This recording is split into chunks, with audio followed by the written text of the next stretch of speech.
Isang mapagpalang araw ulit ng Lunes guys. Ayan, so November 27. Ayan guys, so holiday po ngayon. Sinelebrate natin ngayon na parang nai-move yung Bonifacio Day.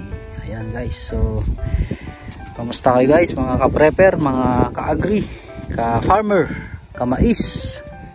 So andito po tayo ngayon sa maisan, sa tabi ng pechay na itinanim natin. Nag-harvest po kami ng pechay ngayon.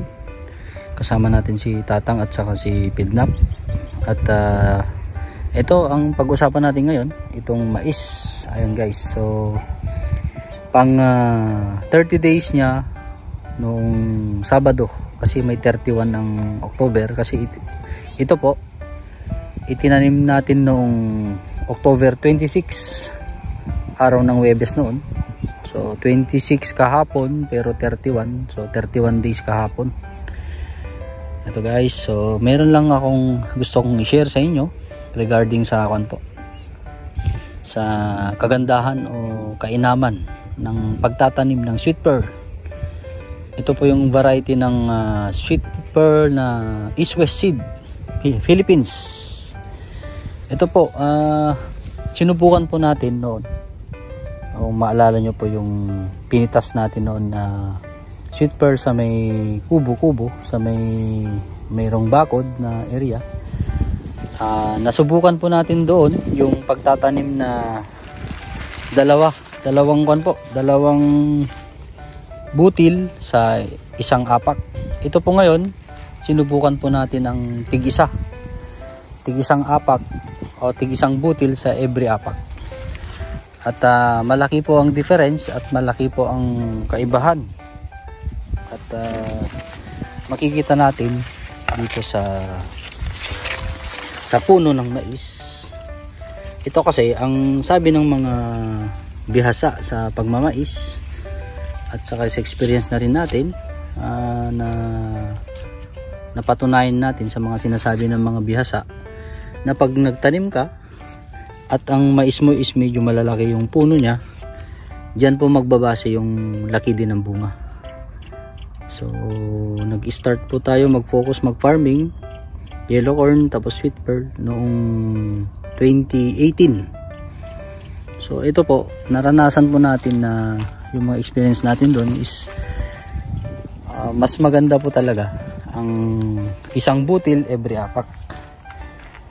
Usually pag nagtanim kasi tayo, kailangan tanggalin natin yung mga matitigas na lupa. Takpan ng lupa yung butil na mais ng matigas na lupa pag nagtanim tayo. So kailangan kailangan maayos yung pagtatanim natin, o tignan natin yung ilalagay natin na parang pang-cover natin sa butil pagka nagtanim tayo, para tumubo pa rin o maayos yung pagtubo ng butil sa first week niya. So ito po ang natin, ang resulta sa experience natin o sa ginawa natin na pagtatanim na every apak isang butil po.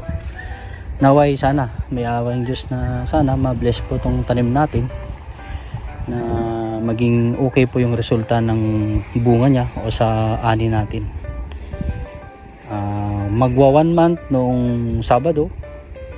So ito po, nagre-ready na itong mamulaklak. So kailangan din namin mag-spray ito ng Prevaton, kasi may tag-isa na rin siyang pinakainan ng uod. Pero ito, sa pandin namin, sa karanasan din namin, yung mga nakakainan ng uod na yan, pagka malakas ang ulan, nalulunod yung mga uod. So namamatay din sila, hindi sila makakaporma. Ito po, 1.5 mahigit kamo na lang. So mga